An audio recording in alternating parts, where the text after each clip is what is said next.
तर मुलांनो सीईटीच्या पीसीएम ग्रुपच्या फर्स्ट अटेम्प्टचा रिझल्ट लागलेला आहे मित्रांनो. तेव्हापासून खूप सारे मुलांचे मेसेजेस आले, कॉल्स आले की सर रिझल्टमध्ये काही ना काहीतरी स्कॅम झालेला आहे, काही ना काहीतरी घोटाळा झालेला आहे. कारण मुलांचं म्हणणं आहे की त्यांना पर्सेंटाईल खूपच कमी आलेले आहेत. लक्षात घ्या, काही मुलांचं म्हणणं आहे की सर आम्हाला आन्सर की चेक केल्यानंतर स्कोर खूप जास्त होता, मार्क्स खूप जास्त होते, परंतु आता जे पर्सेंटाईल आलेले आहेत ते खूपच कमी आहेत.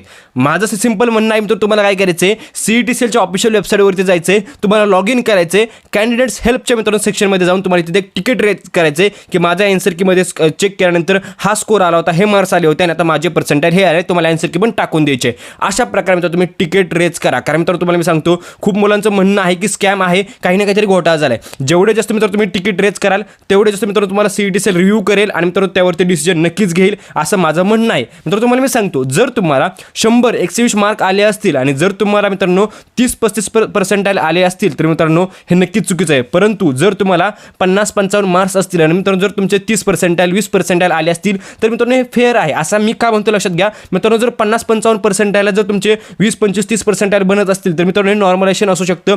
तुमची शिफ्ट कशी होती, किती स्टुडंट होते, किती स्टुडंटमध्ये किती मुलांना किती मार्क्स मिळाले, ह्या सर्व गोष्टी मॅटर करतात मित्रांनो, लक्षात घ्या. त्यामुळे मित्रांनो नॉर्मलायझेशनने मित्रांनो मार्क्स कमी होतात. जर मित्रांनो तुमचे बिलो 60 मार्क्स असतील आणि जर मित्रांनो तुम्हाला खूपच कमी पर्सेंटाईल आले असतील तर तुम्हाला ते मान्य करावं लागेल, ते ॲक्सेप्ट करावं लागेल. मी मित्रांनो याला फेअर असं आहे असं म्हणतो. पण मित्रांनो तुम्हाला मी सांगतो, गेल्या 2-3 वर्षांपासून मुलांचं म्हणणं असं आहे की आम्हाला मार्क्स जास्त आहेत, पर्सेंटाईल कमी आहेत. प्रत्येक गोष्टीच मुलांचं असं म्हणणं असतं, प्रत्येक गोष्टीच मुलं असं म्हणतात की काही ना काहीतरी स्कॅम झालेला आहे. परंतु माझा सिंपल ऑप्शन आहे, तुम्ही मित्रांनो तिकीट रेज करा.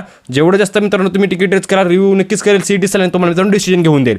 तसंच मित्रांनो जास्त पॅनिक पण होऊ नका, जास्त टेन्शन घेऊ नका जर कमी पर्सेंटाईल आले असतील तर. कारण माझं म्हणणं आहे आपला सेकंड अटेम्प्टचा जो रिझल्ट आहे तो सुद्धा बाकी आहे आणि खूप मुलांना असं वाटतं की या कमी पर्सेंटाईलवरती आपल्याला कोणतंच कॉलेज भेटणार नाही, तर तुम्हाला ते कॉलेज सुद्धा भेटू शकतं. जास्त काही टेन्शन घेऊ नका, फक्त आपल्या व्हॉट्सअप ग्रुपला जॉईन करून ठेवा. नेक्स्ट येणाऱ्या ॲडमिशन प्रोसेसबद्दल तुम्हाला मी अपडेट नक्कीच देत राहील. चला तर मित्रांनो, तुमचं म्हणणं काय आहे ते तुम्ही नक्कीच सांगा कमेंटमध्ये की स्कॅम आहे का, घोटाळा आहे का, आणि जर मित्रांनो तुम्हाला असं वाटत असेल तर तुमचे मार्क्स किती होते, पर्सेंटाईल किती आलेले आहेत ते पण तुम्ही कमेंट करून नक्कीच सांगा. मित्रांनो व्हिडिओ कसा वाटला कमेंट करून नक्की सांगा. धन्यवाद.